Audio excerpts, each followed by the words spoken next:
What is having a day and having a workout that's suitably compatible given the day? Because I seen you posted the other day you had a hard day, deserves a hard workout. Yeah. What does that look like? Tell me about that. Oh man, fitness. Talk to me. Fitness is amazing. Fitness and like running.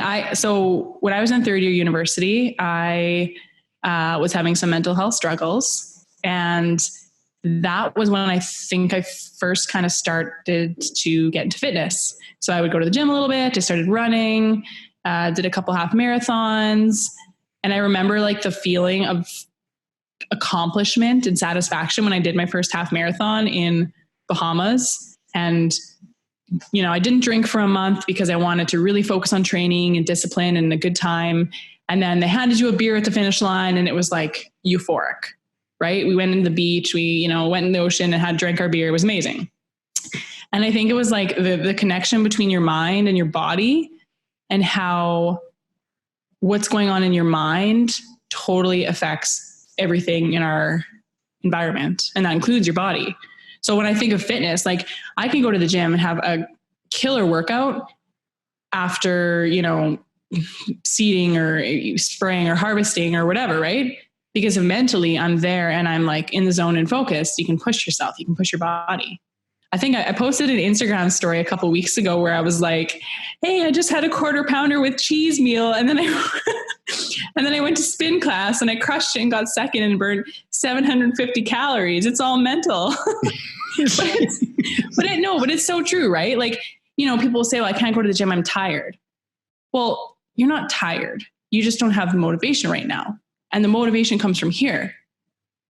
And once you kind of learn, I think, to energize your mind and discipline it, we talk about Joe Rogan a lot. I listen to Joe Rogan a lot also because of the way he talks about fitness and his jujitsu or whatever and all of that. Like it's something that is like incredibly natural to humans. But we just, in our lifestyle, we just don't do enough of it. So what does your perfect day look like? Perfect day? Usually includes a spin class. It's that good, eh? The spin's that good, eh? Spin is that good. People make fun of me because I go to Wheelhouse in Regina and it's really culty, some people think. But I've had some like euphoric, spiritual, crazy moments in spin class. It's just one of those things, right? When your mind and your body are in sync and you're challenging yourself, it's quite an experience. I thought it was a bit like a nightclub at 6 a.m. and I felt disoriented for different reasons. Yeah, it's fun though. It's really fun. I've been. Yeah. And oh yeah. No dice? I've been to the mountain. It's good. So, and there's some in Brandon, but I'm a gym guy. Okay. What do you do at the gym? What do I do at the gym? Yeah. Well, typically I do stretches first, which is a bit of a debate. And I find fitness is a lot like agronomy. Like you can read 5 different opinions from very smart people and you're like, well, how can they all be sort of right and sort of wrong, right? Yeah. I've heard that like too much static stretching in one position for too long can reduce your actual effectiveness in lifting. But then again, you look at the results and it's hard to deny, I can static stretch till the cows come home and yet lift. Yeah.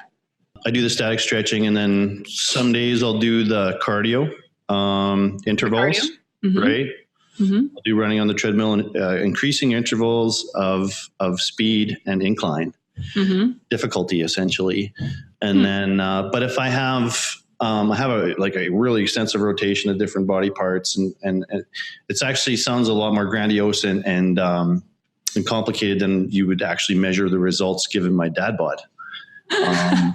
It's not a bad dad bod as far as dad bods go, but, I like to lift and do different body parts, and it depends like how much cardio I do depends on how much, sometimes I got a bodybuilding.com site that I go through and I learned so many exercises through that. And sometimes there's up to like 7 different exercises. So that's a big deal in the gym, especially if you're going to like rotate around them. Yeah. But I go to FBC in Brandon. It's the most amazing, professional, clean gym on planet Earth. And I can't remember exactly what the impetus was, but at the age of 40, I'll just keep it a complete secret for the viewership of how old I am now.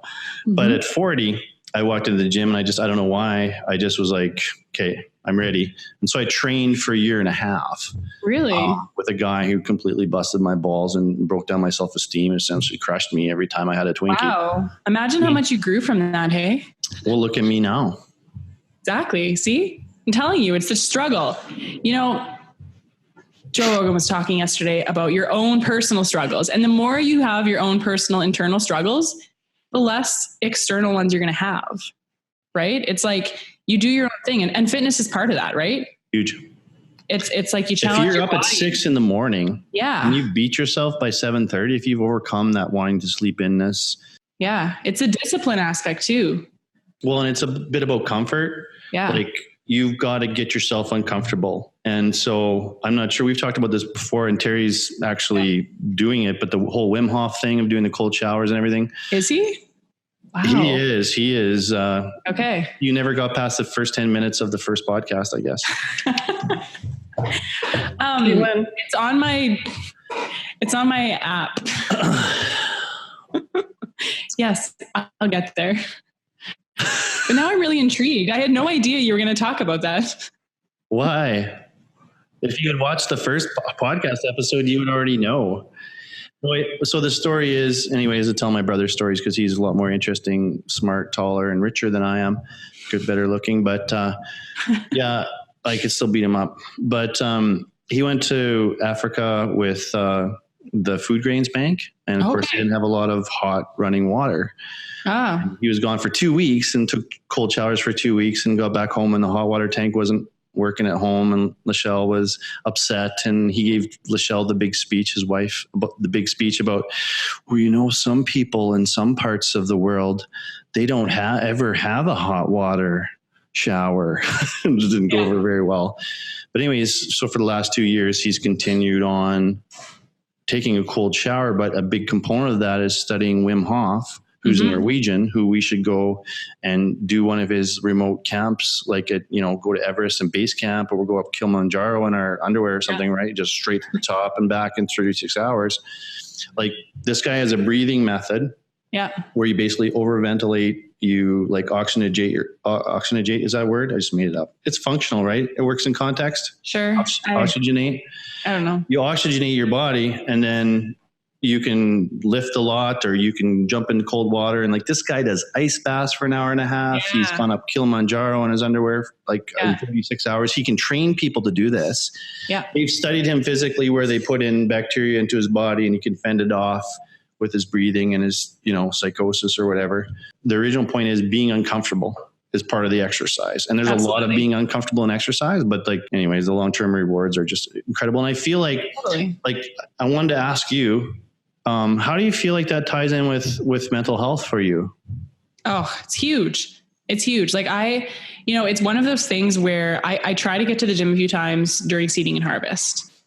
And I have to, because if I don't go to the gym or have a workout in a few days, I can feel it mentally. It's like, you need to do the breathing exercises. You need to stretch, you need to move your body. Right. Mm-hmm. And I actually had a farm friend a while ago. He was like, oh, you can make it to the gym during seeding. Like, you guys must not work very hard. And I was like, see, that's the attitude that we need to do something about, because you're going to go home and drink a beer before you go to bed. And I'm going to hit the gym at 10 p.m. for an hour, 45 minutes. And maybe I lost an hour, 45 minutes of sleep, but I'm going to feel great the next day. And it's one of those long-term sustainability things. Ding, ding, ding, ding, ding, ding, ding, ding, ding, ding.